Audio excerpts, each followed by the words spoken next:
You know, nowadays, if you talk to a wrestler, if they do an interview with him, the first thing that come up is, what's your gimmick? Or you're this gimmick. Well, you know, that's what was so unique and different about me. First of all, I didn't have a gimmick. The gimmick I had was me. That is truly me, the way I acted, the intensity, to be ferocious, to be aggressive. When a guy's down, I'd kick him. I'd kick him harder. I had a bodybuilder's body, 20 and a half inch arms, body fat of 5% or less. And I used this and I incorporated that, which made me so much different than anybody else. And that's why I hold so many records today. The largest attendance that ever watched an outdoor wrestling match was myself and Hulk Hogan. 78,000 people, still stands today.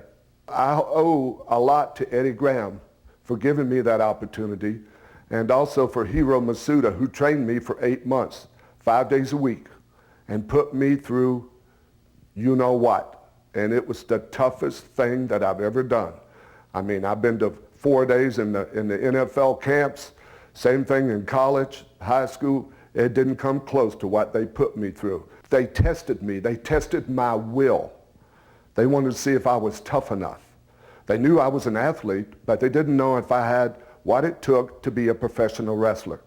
To wrestle in front of the largest crowd ever in professional wrestling outdoors in Toronto, Canada, was one of the big thrills. But I think most of all might have been the first time I went to Madison Square Garden, sold it out. First WrestleMania, probably the best WrestleMania that there ever will be. It's just the hype and the electricity everywhere in the United States that we used to go for that first WrestleMania. It was amazing. You would have thought that it was a heavyweight fight. One time an old fella told me, he said, you know, if you don't say who you are and if you can't show them who you are in the ring, then you'll never really mount to nothing. And that's how I took that. So every night when I went out there, I made it a point to outshine anybody in the ring. I made all the attention on me. I didn't even care about anybody else. It was all about me, because I knew down the road it was money in the bank.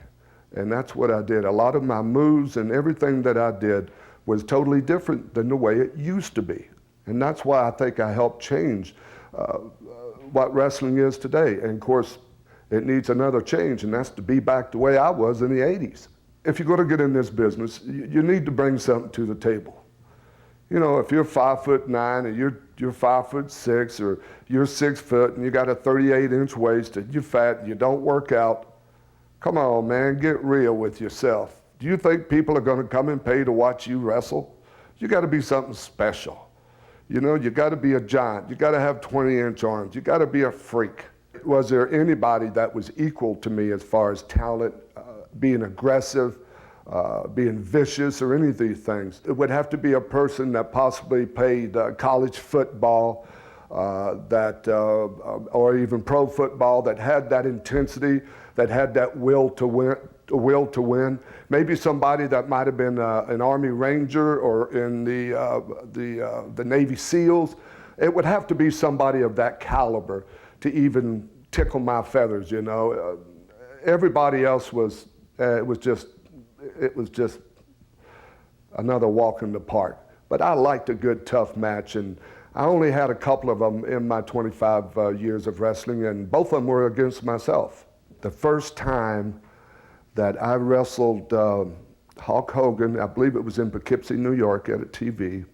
And we were partners at the time, but he got the big head, you know. He wouldn't call me back when I, you know, left messages. And finally, when we got to the ring, and one thing led to another, they ended up carrying him out in a stretcher after I pile drove him.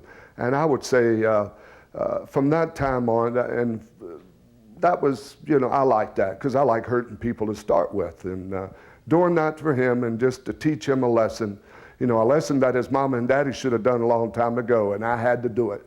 So in other words, you want me just to go off again, is that it? Well, let me tell you something, Hogan. If I tell you a mosquito can pull a plow, hook him up. If there's two things that I can't stand, is a dog chasing cars and a broken down wrestler chasing me.